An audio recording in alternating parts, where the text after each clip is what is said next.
Have you ever noticed how life's challenges don't just test your strength, they quietly reshape how you see yourself?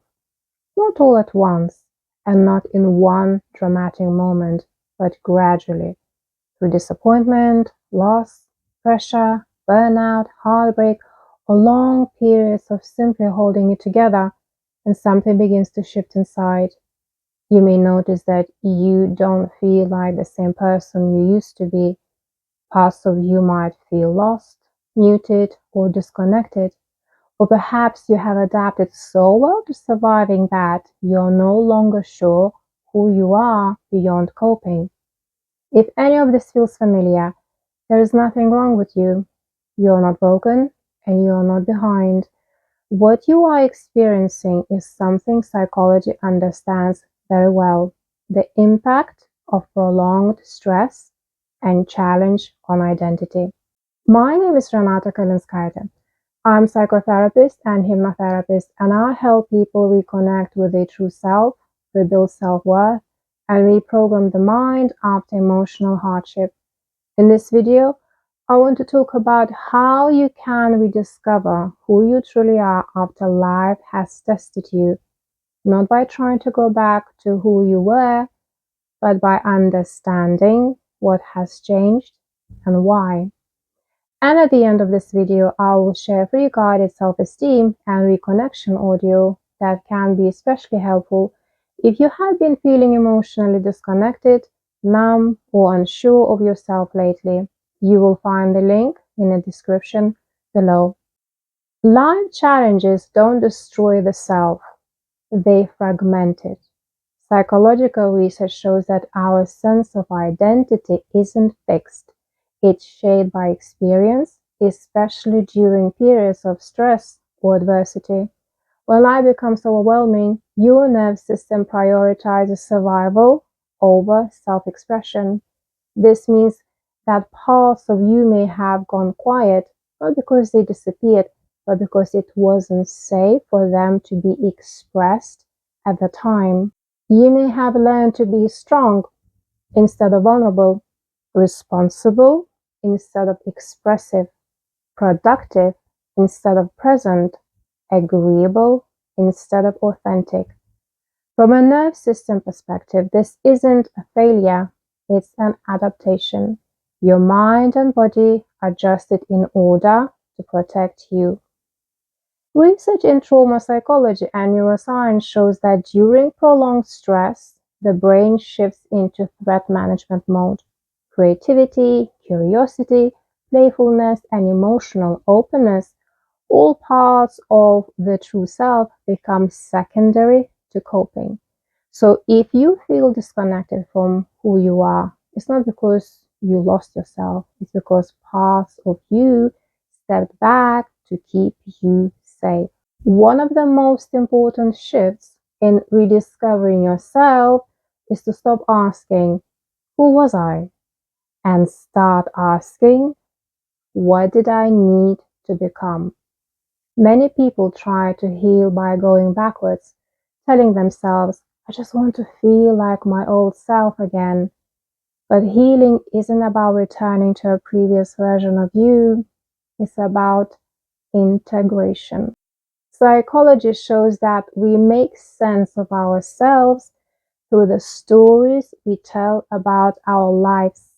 After hardship, your identity doesn't disappear, it reorganizes around what you need to survive.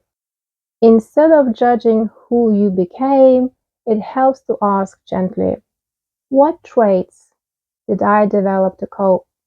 What parts of me went quiet because they didn't feel safe? What strengths emerged that I didn't have before? This shift reduces shame and restores self-understanding. Compassion creates safety, and safety allows identity to expand again. A grounding sentence you can use here is, who I became helped me survive, and now I can choose who I become next. Another important shift is reconnecting with the body before trying to find yourself. One of the biggest misunderstandings about self-discovery is thinking it happens only in the mind. Neuroscience shows that your sense of self is deeply connected to the body, to internal signals of safety, emotion, and presence. When the nerve system is dysregulated, identity can feel foggy, distant, and fragmented.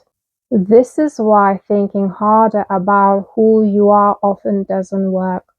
Reconnection begins with regulation, simple moments of grounding, slowing your breath, noticing physical sensations, allowing rest without guilt, send signals of safety to the brain.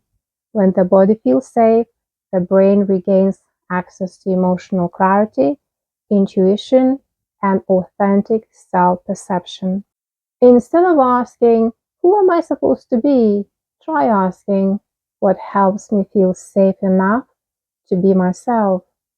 This isn't self-indulgence, it's neurological repair. Another powerful way to rediscover your true self is through small and consistent acts of self-respect. Psychology shows that identity isn't formed through insight alone. It's formed through repeated behavior. Your brain updates its beliefs about who you are based on what you consistently do. Each time you rest without apologizing, set a small boundary, speak kindly to yourself, honor your limits, or choose honesty over approval, you are teaching your nerve system something important.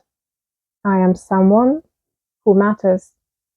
Research on post-traumatic growth shows that people often develop deeper self-awareness, clearer values, and emotional strength after hardship, not despite it, but because of it. Your true self isn't found in a single breakthrough moment. It's built quietly through daily self-respect. If you have been feeling lost, disconnected, unsure of who you are, or emotionally flat, please hear this. You haven't lost your true self. You have been protecting it. And now, slowly and gently, it might be safe to reconnect. If you would like support with this process, I have created a free guided self-esteem and reconnection audio designed to calm the nerve system, soften self-criticism, and help you reconnect with your inner sense of self. You'll find the link in the description below.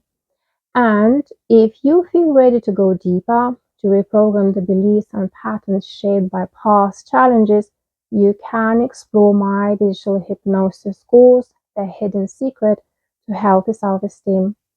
If this video supported you, please subscribe and share it with someone who may be quietly trying to find themselves again after a difficult chapter. You are not behind. You are not broken. You are becoming with awareness, compassion, and choice. And that truly matters.